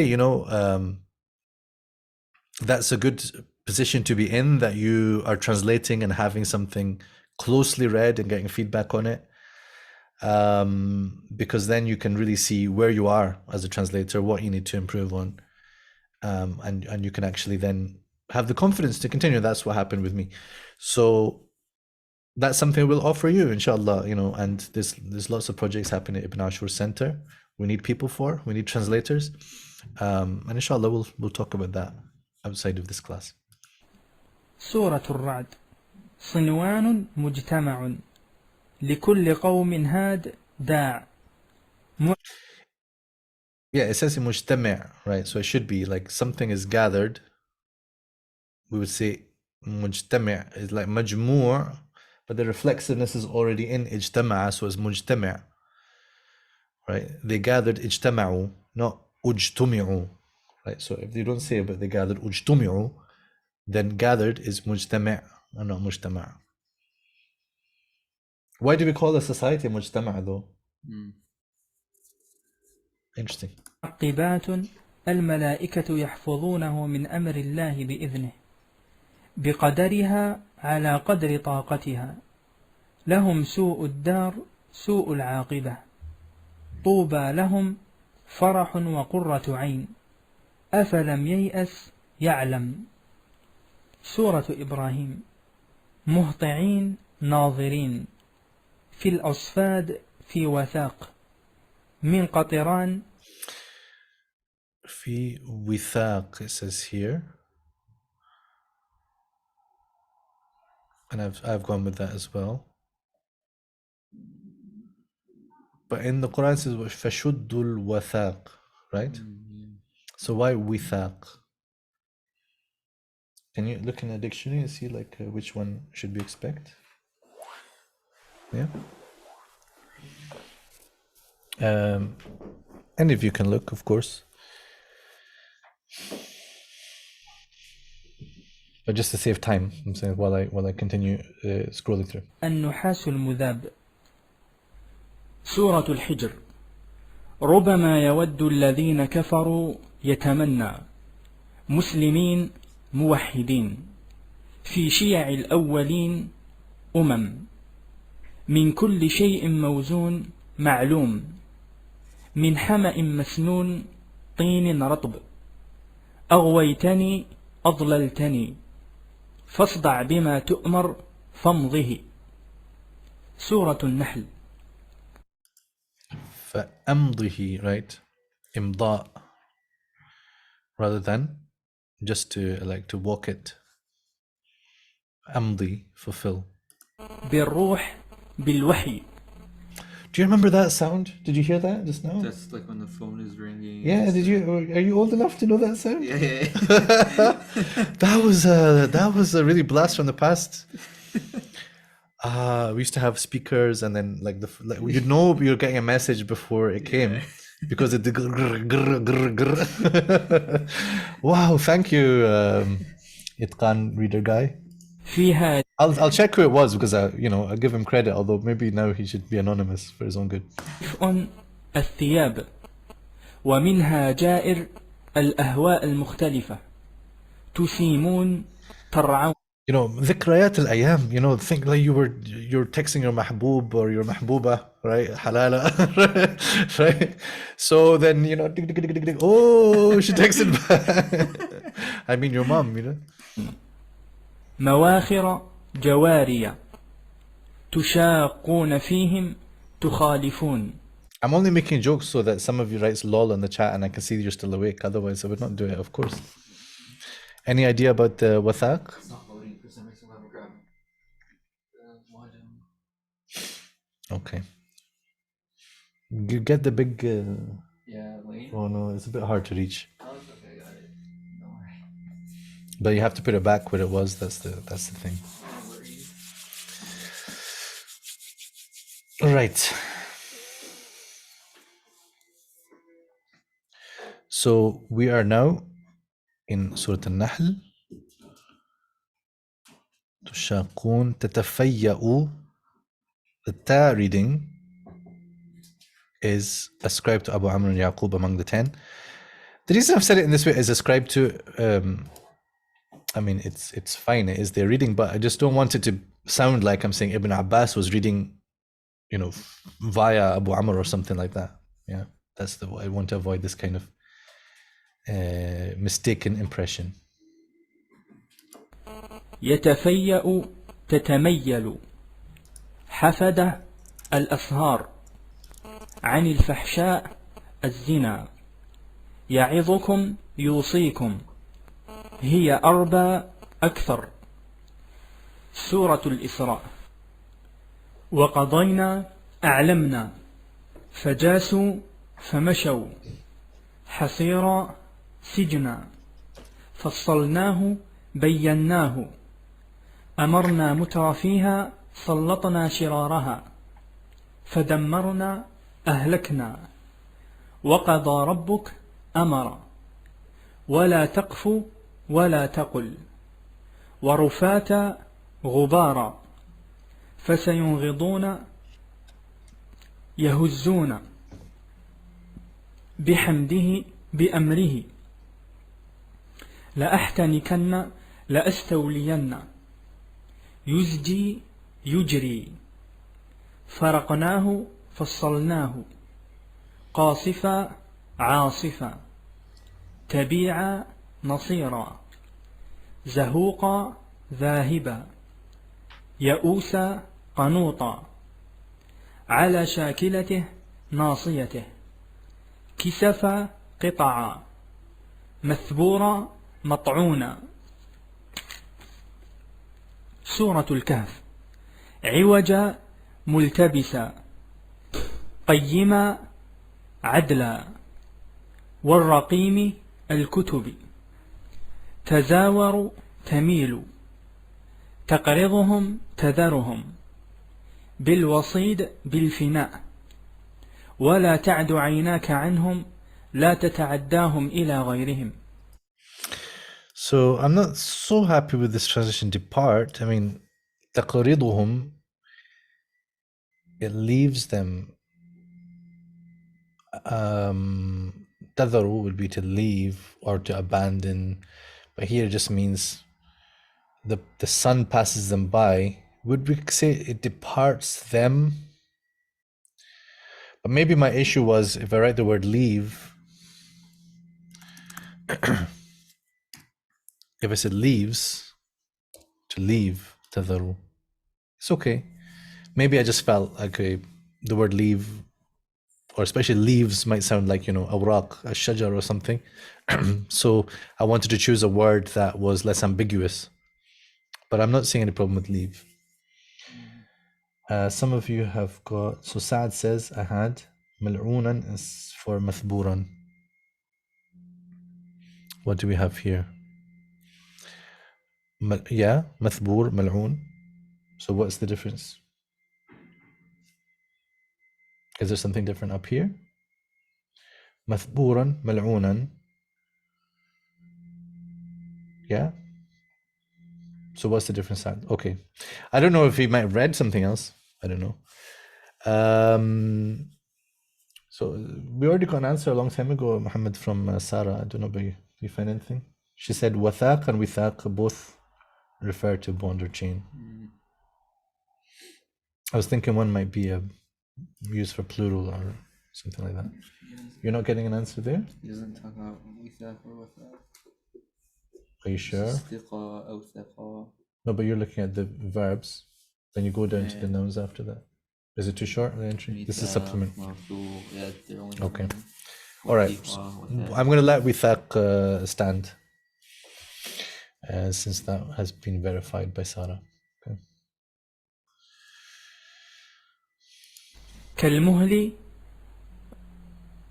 عكر الزيت الباقيات الصالحات ذكر الله موبقا مهلكا. You know, some people have this view that al-baqiyat al-salihat is daughters. Did I talk to you about that in the Ibn Juzay? I'm sure I must have brought it up there. فَلْيُرَاجَعْ. It's a funny view. It doesn't really make sense. Much as I'm a father of daughters, I'm happy to say daughters are salihat and everything. They're not baqiyat though, are they? موئلا ملجأ حقب دهرا. They stay after your sons have abandoned you. I don't know. من كل شيء سبب علما في عين حمئة حارة زبر الحديد. I mean, that's a perfect example of Hafs normativity gone wrong. Right? Clearly, hami'ah means like muddy. Right? Where are we? Let's go here. في عين حمئة. We're still in Surah Al-Kahf, right? So here. Have I gone too far? Here we are. No, here. Ayn Hamia. There's no reason, by the way, for it not to be between Quranic brackets. Like, because it is Quran, but it's not Hafs. So anything not Hafs has been relegated to these brackets, right? So Ayn Hamia is the other reading from amongst the Sab'a, etc., right? So Harra corresponds to Hamia. The word, what did they say? Akira or something like. Basically, they've got different explanations for the word Hamia. But that's clearly he was not explaining Hamia with Harra. Murky, filled with clay. قطع الحديد بين الصدفين بين الجبلين سورة مريم. سويا من غير خرس وحنانا من لدنا رحمة من عندنا. سريا هو عيسى عليه السلام. جبارا شقيا. So Sari, here just like there's some examples where it's not really Sharh al-Gharib. This would be what would they say? What do you do to a mubham? Ta'yin al-mubham, right? So Sari, as there's different opinions what does Sari mean. Some say it means a stream. Some say it means a strong man. So in the opinion that it means a strong man, it means Isa. Even this requires some more explanation. She's got a baby. جَعْلَ رَبُّكِ تَحْتَكِ سَرِيًّا. Under you, he has placed, one who will be a strong man. Right. So that's all of that is wrapped up in this one word explanation here. Sariyan huwa Isa. You're gonna be like stream, which is Isa. But he hasn't explained the meaning of the word Sari, which is what you'd expect in a Gharib collection. But once you've established that the meaning is strong man, then this is a mubham, right? The mubham means like a vague term which refers to a person. وراودته التي هو في بيتها. التي هو في بيتها is mubham, right? What's her name? The tradition will tell us, Zulaykha or whatever. But many times, Musa, so the person is referred to, but not by name. So then they do ta'yin of the mubham. So this is an example really of ta'yin al-mubham rather than, and I should probably say that in the footnote. But there have been other examples where it wasn't exactly a normal sharh al-gharib. عصيا واهجرني اجتنبني. بي حفيا لطيفا. لسان صدق عليا. الثناء الحسن. نجيا خسرانا. لغوا باطلا. أثاثا مالا. ضدا أعوانا. تؤزهم أزا. تغويهم إغواء. نعد لهم عدا. أنفاسهم التي يتنفسون في الدنيا. وردا عطاشا. عهدا شهادة أن لا إله إلا الله. إدا عظيما. هدا هدما. ركزا صوتا. سورة طه. بالوادي المقدس المبارك واسمه طوى. أكاد أخفيها. لا أظهر عليها أحدا غيري. And this again is أكاد أخفيها is not as such a lexical item. Could you swap the curtains? Like open that one, close that one. Yeah. The item is more like, okay, we know what akadu means and ukhfiha means. This close this because it's shining on my face. Right. So it's more a kind of, there's a certain unclarity in what would be intended by akadu ukhfiha. Right. There's a certain unclarity as to what would be meant by that. So he's giving a tafsir, but not so much the tafsir of the kalima in the limited sense, right? I do not share his knowledge with any besides me. سيرتها حالتها. وفتناك فتونا. اختبرناك اختبارا. ولا تنيا. لا تبطئا. أعطى كل شيء خلقه. خلق لكل شيء زوجه. ثم هداه لمنكحه ومطعمه ومشربه ومسكنه. لا يضل. لا يخطئ. تارة مرة. فيسحتكم فيهلككم. والسلوى طائر شبيه بالسمانة. ولا تطغوا. لا تظلموا. فقد هوى. فقد شقي بملكنا بأمرنا ظلت عليه أقمت لننسفنه في اليم لنذرينه في البحر ساء بئس يتخافتون يتسارون قاعا مستويا صفصفا لا نبات فيه عوجا واديا أمتى رابية وخشعت الأصوات سكتت همس الصوت الخفي وعنت الوجوه ذلت فلا يخاف ظلما أن يظلم فيزاد في سيئاته. He said sakatat. We have sakanat and it doesn't mention an alternative, so I don't know. الأنبياء فلك دوران يسبحون يجرون ننقصها من أطرافها تنقص أهلها وبركتها تنقص أهلها وبركتها جذاذا حطاما فظن أن لن نقدر أن لن يأخذه العذاب الذي أصابه من كل حدب شرف ينسلون يقبلون حصب جهنم. So again, like the word sharaf, is used in different places. So again, don't be the person who just goes hadab, honor, sharaf. You got to know that hadab doesn't mean honor. من كل حدب ينسلون. So look for another meaning of sharaf that fits. Just making obvious points, sorry.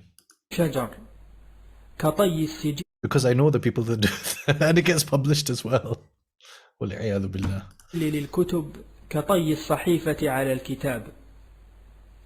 سورة الحج بهيج حسن ثاني عطفه مستكبرا في نفسه وهدوا ألهموا كفثهم وضع إحرامهم من حلق الرأس ولبس الثياب وقص الأظفار ونحو ذلك منسكا عيدا القانع المتعفف المعتر السائل إذا تمنى حدث في أمنيته في حديثه يسطون يبطشون. سورة المؤمنون خاشعون خائفون ساكنون تنبت بالدهن هو الزيت هيهات هيهات بعيد بعيد تترى يتبع بعضها بعضا وقلوبهم وجلة خائفين يجأرون يستغيثون تنكصون تدير. I mean, so قلوبهم وجلة, we know قلوب. We might not know wajila, for example, right? But wajila is more like in this idtirab. So when he says khaifin, he's not saying قلوبهم وجلة أي خائفة. So explaining the word wajila with khaifa. So what is this an example of then? It's not exactly tafsir al-Gharib. It's not ta'ayin al-mubham. What could we say that it is? Anyone, including Muhammad?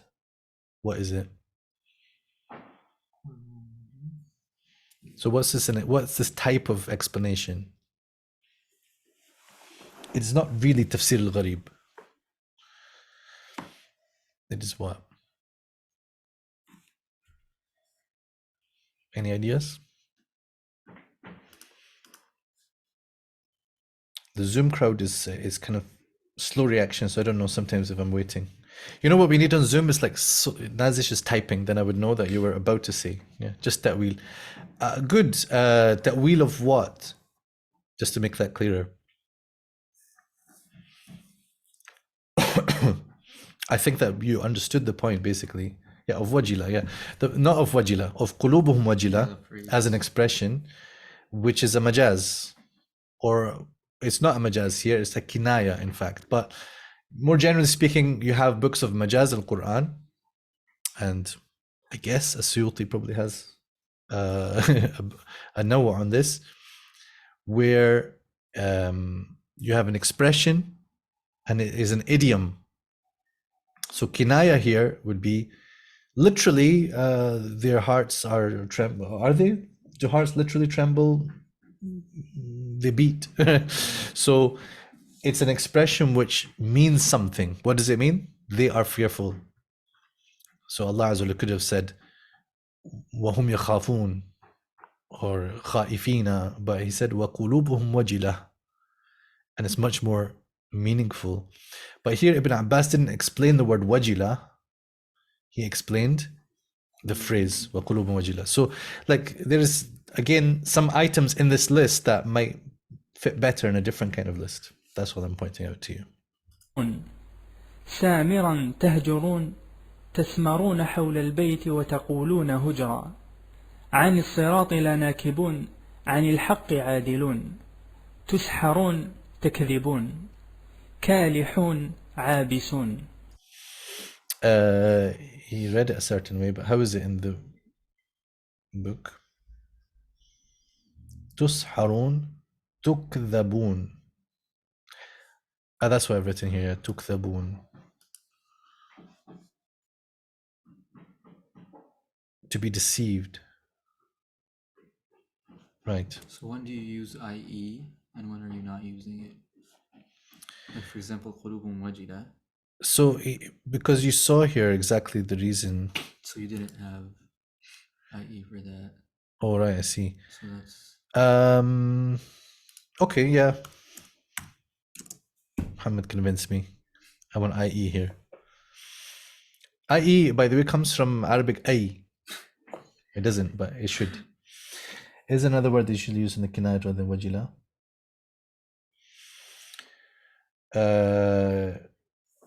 I mean, if we open up any tafsir, let's do it then. You know, you can't resist. I can't resist opening up tafsir, right? We will find words, right? You will always find. I was on Mu'minun 60 already for reasons I was looking at earlier on about the readings of وَالَّذِينَ يُؤْتُونَ مَا آتَوْا, and we had a whole discussion on qira'at and stuff, right? So, so here we are. If we open up Ruh al-Ma'ani, for example, قُلُوبُهُمْ وَجِلَةٌ خَائِفَةٌ, that's fine. They have fearful hearts, but how do hearts fear? That in itself has got a majaz in it, doesn't it? If we were to open up Tabari, for example, just to show you this, not only narrations. قلوب وجلة يقول he means يعني خائفة من أنهم إلى ربهم راجعون. قلوبهم خائفة فهم خائفون. Okay, they're going with wajila means خائفة. Let's see if we have got any other way of putting this. Ibn Juzay. Look, if we go to Ibn Ashur, he's going to be more upfront with us about what's going on here. I trust this.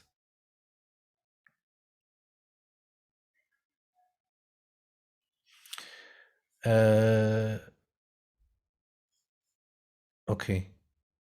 أي يفعلون ما ذكر من أعمال الصالحين بقلوبهم وجوارحهم مضمرون وجلا وخوفا. مضمرون وهم مضمرون وجلا وخوفا من ربهم. Nobody wants to get into what is the meaning of wajila. Why? Does it just make it simply means khawf? Maybe that's it. Maybe I'm barking up the wrong tree. But let's see. If I go to this ulum and I look for wa, ja, la, no. What I want is ma'ajim and I look for wa. Because I'm on this site already, that's why I'm doing it from here. Let's go to al-Mu'jam al-Ishtiqaqi.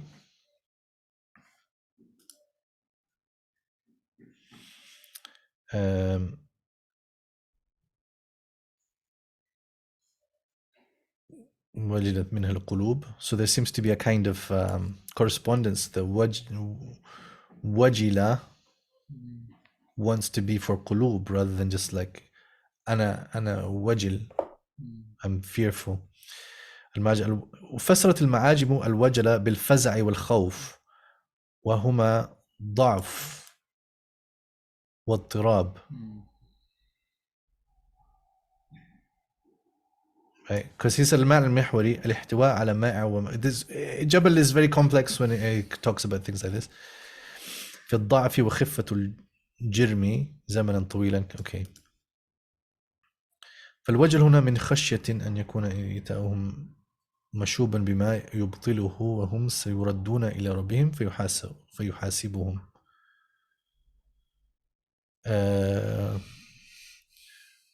إن المنافقين لا يدخل قلوبهم شيء من ذكر الله عند أداء فرائضه. ثم لم يصرح بأن الوجل الفزع أو الفرق. وفي قول تعالى إن منكم وجلون قالوا لا توجل. الوجل هنا توجس شر وهو من الضعف. So he's relating it back to what he sees as the core sense of a kind of weakness. Okay, so in the end, it's fine for you to say wajilatun means khaifatun, but that's not the way it was delivered in Ibn Abbas's discourse. That was really what I was pointing out. Do the majority of later Mufassirun in their tafsir follow the meanings of these in Al-Itqan?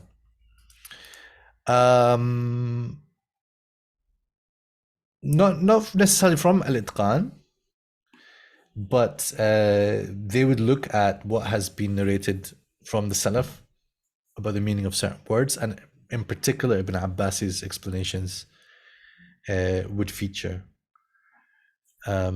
But you would find, like in Alusi, for example, he would say, there's different opinions on what something such and such means here. Some said it means this, qalahu Ibn Abbas, and that might come from these narrations. By the way, another point which I should mention, let me see like when we'll be able to just stop for today, because I don't want to be too heavy on you. We might just have to stop because it's been 2 hours. So the other thing that I should say in closing is that he mentions that there are other turuq, there are other asanid for the tafsir of Ibn Abbas, and this is the best one. Like he says, this is the best, and there's another one that is also good, and he mentions it after this current list that we're going through. But then he says also there are some that are very weak, and one of them is called Silsilatul Kadhib. We have a book which is called Tanwir al-Miqbas min Tafsir Ibn Abbas, and this book is published in Mutadawil and also Mutarjam, and it was translated and published within the same series that Mirazi Tafsir is published in, although the publisher is Fons Vitae, I think, in America. So you can find it, the Tanwir al-Miqbas, Tafsir Ibn Abbas. And you can certainly find good knowledge in there, and some of that material may well go back authentically to Ibn Abbas. But the book itself seems to be based on what is called Silsilatul Kadhib. So that is to say, we cannot really rely on that as being authentically transmitted as a book, or even something like that from Ibn Abbas. It essentially is this displaying the weakest of chains. There is some discussion and debate about who wrote this tafsir. Maybe it was Fairuz Abadi, and there's different views about it. But anyway, it is a book of tafsir. Ultimately, the meanings may well be valid and hold true. But as tafsir of Ibn Abbas, it is highly doubtful. So what we have here is a stronger narration in total from Ibn Abbas. But as you see, of course, he was not setting out to compile this. This wasn't all delivered on one occasion or something. These are all riwayat, and in particular, it's one riwayah, but it's a scattered riwayah. So if you write down a whole bunch of things from me, from my various classes, and then you compile them together, you can say, this is my riwayah from Sohaib. But it doesn't mean that I sat and delivered that in one go or in this order. When we come at the end of the chapter to the Masail of Ibn al-Azraq, this, what we've said, will be even more pertinent, because when we see that event that's supposed to have happened where almost 200 different words were asked about and 200 verses of poetry were delivered on the spot, you do have to kind of doubt that this happened in the way described. But it may well be the case that there's a kernel of truth, that there was an event that happened, that Ibn al-Azraq came and asked some questions, and some of those are here recorded, and other ones have sort of been added to that over time. In the chapter that we have, there's 189 verses. In this book, which I was just using to help revise, there are 360, which is taken from different sources. So the likelihood of this 360 verses all being delivered all at once is pretty slim, and a lot of the verses display some issues which would make us question them. Inshallah, we will see that when we come to it, bi'idhnillahi ta'ala. Yes, there's a book of Tafsir of Imam Ja'far collected by Farhan Amir from Sulami's Tafsir. Sure. So yeah, and just on that point, you do have also some reconstructed tafsirs. You can find like Tafsir of Mujahid, for example, and these things can be taken from Tafsir al-Tabari and then compiled together. You can find reconstructed tafsirs from Tafsir al-Razi, because we don't have Abu Muslim's tafsir anymore, it's lost. So you can reconstruct it from al-Razi. We don't have various Mu'tazila as well, that al-Razi draws from. You can reconstruct their sayings from al-Razi and al-Tabrisi, and some have done things like this. So in a way, that's kind of what we're dealing with here, except this is, going back to the earliest Mufassirs. Okay, so Nazish is signing off. We're all going to sign off in a second, inshallah, as well. Do books on Gharib al-Qur'an make the distinctions? I don't know in terms of the historical ones, but nowadays you'd have things that are called Quranic dictionaries, and they would focus on the lexical items, and then you can find separate books for the expressions. So I have a couple of books like that about the majaz of the Quran. There are classical books on majaz al-Quran. There are modern ones as well, or compilations.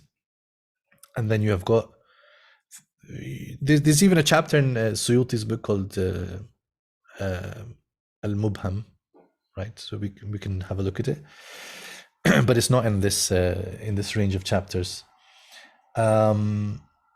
But yeah, these are quite separate. One book in English that's useful about expressions. It's like this majaz. It's called Verbal Idioms of the Quran by Mustansir Mir. So that's quite a valuable book in terms of these expressions. Okay, let's wrap up here, inshallah, so as not to be too heavy on you. And we'll resume chapter 36 next time, bi'idhnillahi ta'ala. Wassalamu alaikum wa rahmatullahi wa barakatuh.